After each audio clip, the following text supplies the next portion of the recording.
labākos redzējumus. На сцену приглашаем Кристопса Галиса, Латвия, его видение будущего.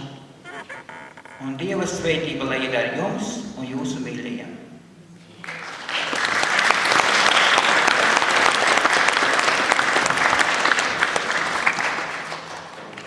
Pirms uznāk nākošais runātājs, es gribēju teikt, ka Valdis Berns ir kustības dalībnieks.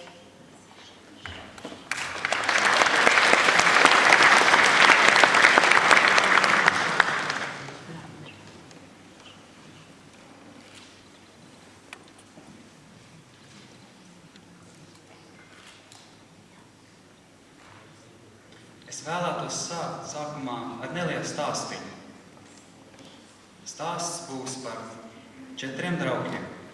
Vārdā visi, kāds, jebkurš un neviens. Bija viens svarīgs darbs, kuru bija jāveic.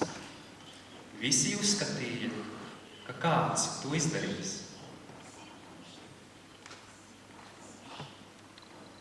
Jebkurš to varēja izdarīt, bet beigās to izdarīja neviens.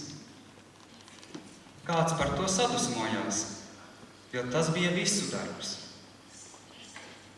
Visi domāja, ka jebkurš to varētu izdarīt, bet neviens saprata, ka visi to nedarīs. Tas beidzās ar to, ka visi nosodīja kādu, lai gan to, ko jebkurš varēja izdarīt, izdarīja neviens.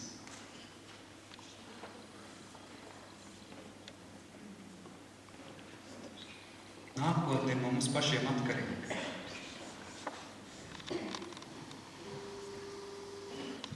Mūsu rīcības, mūsu domas.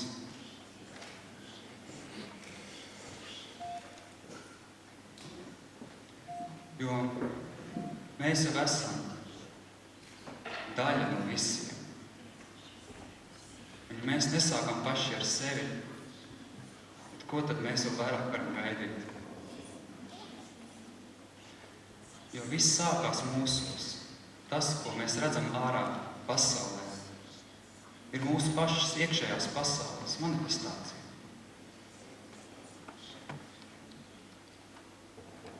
Ja mūsos ir satraukums, bailes, raizes, rūpes, mēs to pašu redzēsim arī pasaulē. Bet ja mūsos ir miers, harmonija un mīlestība, tieši tas pats ir arī ar mums. Ir ceļi, ir skolotāji, ir mācības, ir literatūra, kas mums stāsta, kā mums dzīvot mierā un harmonijā, ko mums darīt, kā rīkoties. Bet, lai kaut kas patiesi mūsu pašu dzīvēs izmainītos, tam ir jākļūst par stūrakmeni mūsu dzīvē. Tam ir jāatspīd katrā mūsu dienā. Tai vēlmei, lai būtu labāk, lai mēs būtu labāk. Lai pasaulē būtu par vienu nelielu mazāk. Uz katru dienu vajag to vēlēties un uz to iet.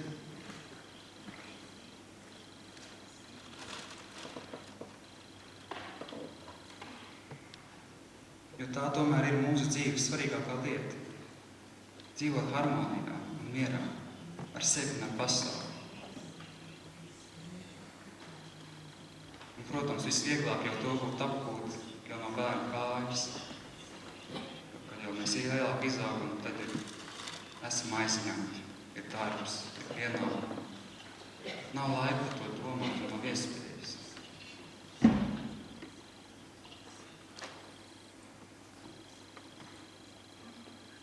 Iespēja vienmēr ir,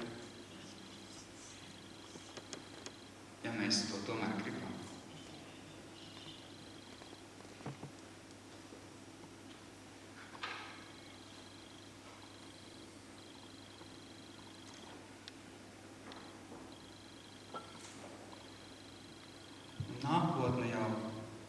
Mēs jau skatāmies uz nākotni katru dienu. Mēs to redzam savos bērnos, bērnu bērnos.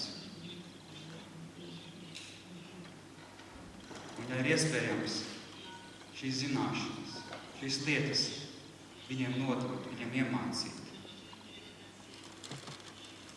kādēļ to nedarīt?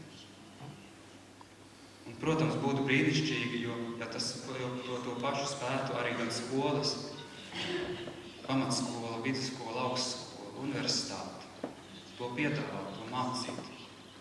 Ceļi būt mierā un harmonijā ar sevi un citiem.